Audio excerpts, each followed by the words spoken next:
क्या ऑटिज़म के लिए स्टेम सेल थेरेपी एक उसका इलाज है या नहीं है? ये भी मेरे रीसेंट ऑटिज़म वाली वीडियो में एक कमेंट के तौर पे सामने आया और टू बी ऑनेस्ट मुझे इसका बिल्कुल भी आइडिया नहीं था कि पाकिस्तान में स्टेम सेल थेरेपी हो रही है, बिकॉज़ यूके में ये अलाउड नहीं है बल्कि इलीगल है। और रिसेंटली एक केस भी हुआ था लास्ट ईयर जिसमें यहाँ मेट पुलिस यानी मेट्रोपॉलिटन पुलिस को किसी ने कंप्लेन की थी कि कोई अब्रॉड से कोई डॉक्टर का यहाँ पे एक कैंपेन कर रहा है कि जिनके बच्चों को ऑटिज़म है मेरे पास स्टेम सेल थेरेपी का इलाज है। तो फिर उन्होंने उस की इन्वेस्टिगेशन की और उसके ऊपर नज़र भी रखी हुई है कि अगर कोई ऐसा क्लेम या ऐसा इंसान करता है तो उसके बारे में ना सिर्फ इन्वेस्टिगेशन की जाएंगी बल्कि उसको सज़ा भी दी जाएगी, क्योंकि ये एक इल्लीगल इलाज है। लेकिन मज़े की बात है कि ये पाकिस्तान में हो रहा है, जो कि अफसोसनाक है, और उसकी कीमत 20 से 25 लाख है। आप मेरी सबसे जो पहली ऑटिज़म वाली वीडियो है उसके नीचे जाकर कमेंट्स में भी देख सकते हैं। कुछ लोगों ने ये बताया है और ये कि कुछ लोग इस का इलाज भी करा रहे हैं, जबकि हकीकत ये है कि अभी तक वर्ल्ड हेल्थ ऑर्गेनाइजेशन ने इसको एज अ ट्रीटमेंट नहीं बताया। क्योंकि जब भी कोई इस तरह का ट्रीटमेंट आता है किसी ऐसी मसले का, तो वर्ल्ड हेल्थ ऑर्गेनाइजेशन उसके बारे में सारे इलाज और जो भी डिफरेंट तरीके होते हैं वो लिस्ट कर देती है। तो सबसे पहले तो अभी उसी ने नहीं किया, और उसकी वजह यह है कि जितने भी रिसर्चर्स हैं जो ऑटिज़म पे रिसर्च कर रहे हैं, उन्होंने भी अभी इसके बारे में कोई ऑथेंटिक कंक्लूजन्स नहीं देखे। तो as a researcher myself, क्योंकि मैंने खुद रिसर्च की हुई है, तो मैं आपको गारंटी के साथ बता सकती हूँ कि हम कोई भी अगर रिसर्च पढ़ते हैं, हमसे ये समझते हैं कि ये चीज़ रिसर्च में आई है या इस चीज़ पे रिसर्च हुई है, तो उसके बारे में जब तक हमें ये ना पता हो कि उसके रिज़ल्ट सिग्निफिकेंट थे, सिग्निफिकेंट टर्म यूज़ की जाती है साइंटिफिक रिसर्च के लिए, रिज़ल्ट्स के लिए, कि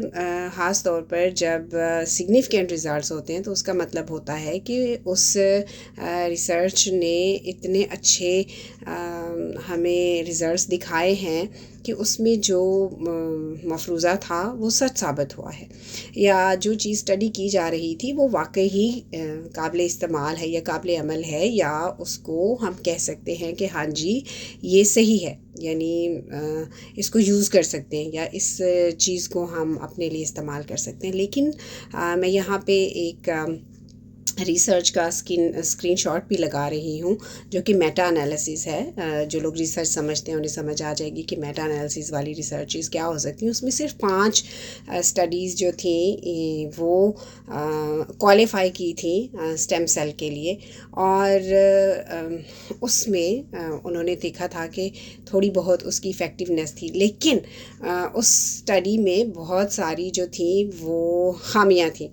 जो उसके रिज़ल्ट्स में हाईलाइट की गई थी, और वो ये ख़ामियाँ थीं कि एक तो डेटा बहुत कम था, यानी उसमें जिन पर ये रिसर्च की गई थी वो कोई ऐसा डेटा नहीं था कि जिसके बारे में कहा जा सकता कि ये आप एक रिप्रेजेंटेटिव है।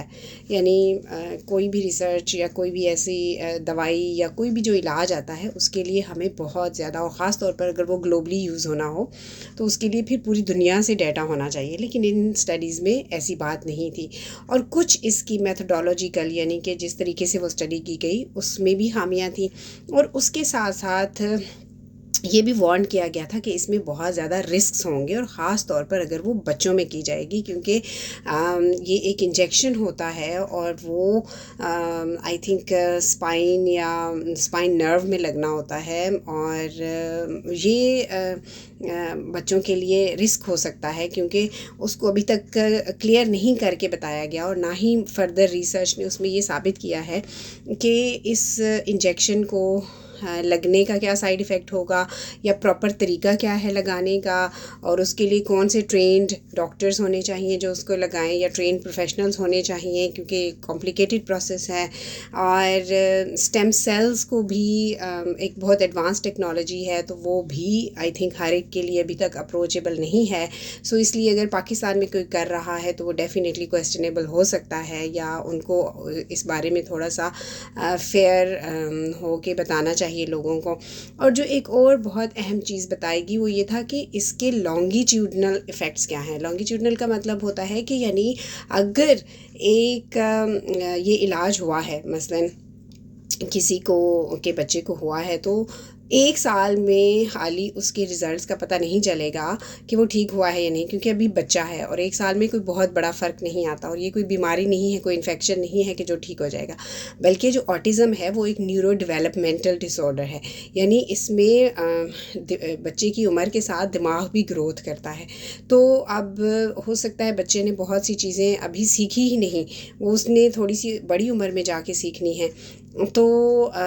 वो ऑटोमेटिकली शायद सीख ले, या थोड़ी सी थेरेपी या इस तरह की इंटरवेंशन से सीख ले। तो उसको हम ये नहीं कह सकते कि ये स्टेम सेल थेरेपी से फ़र्क पड़ा होगा। या हो सकता है जो चीज़ें उसने अभी की हुई हैं और वो ऑटोमेटिकली उसकी एज का हिस्सा बनी है, वो भी किसी और तरीके से हुई हों। तो मतलब इसमें इस तरह की कॉम्प्लिकेशंस हैं। सो लिहाजा मुझे लगता है कि मेरी इस वीडियो बनाने से शायद बहुत से लोग हर्ट हो जाए, या जो ये इलाज कर रहे हैं। I am sorry to them, I don't mean, लेकिन अगर आप अपने प्रोफेशन के साथ ऑनेस्ट नहीं हैं तो आई थिंक आपको ये सोचना चाहिए कि आप 20-25 लाख का ट्रीटमेंट अगर लोगों को बेच रहे हैं, और वो भी ऐसी रिसर्च एविडेंस पे जो कि शायद आपने ख़ुद भी नहीं की हुई, और जो कि रिसर्च अभी इनकन्क्लूसिव है, तो ये थोड़ी सी ज़्यादती है लोगों के साथ, और लोगों को झूठी उम्मीद देना। तो आई थिंक सुनने वाले या देखने वाले अगर उनके बच्चों को ऑटिज़म है, या इर्द गिर्द आपको लगता है किसी को ऑटिज़म है, तो ज़रूर उनसे शेयर करें और उन्हें ये बताएं कि सोच समझ कर ये फ़ैसला करें। और अगर उसके बजाय चाइल्ड साइकोलॉजिस्ट या फिर जो स्पीच थेरेपिस्ट होते हैं उनके साथ ले जाकर और प्रॉपर अपने बच्चे का डायग्नोसिस करवाएं, और उसके साथ जो वो चीज़ें बताते हैं वो करें, तो आई थिंक वो ज़्यादा हेल्पफुल होगा एज़ कम्पेयर टू इस बात में घुलते रहने या अपनी एनर्जी और अपना वक्त बर्बाद करने में कि स्टेम सेल थेरेपी से कोई इलाज हो सकता है। फ़ैसला आपका होगा, मेरा काम था बताना। Thank you for watching.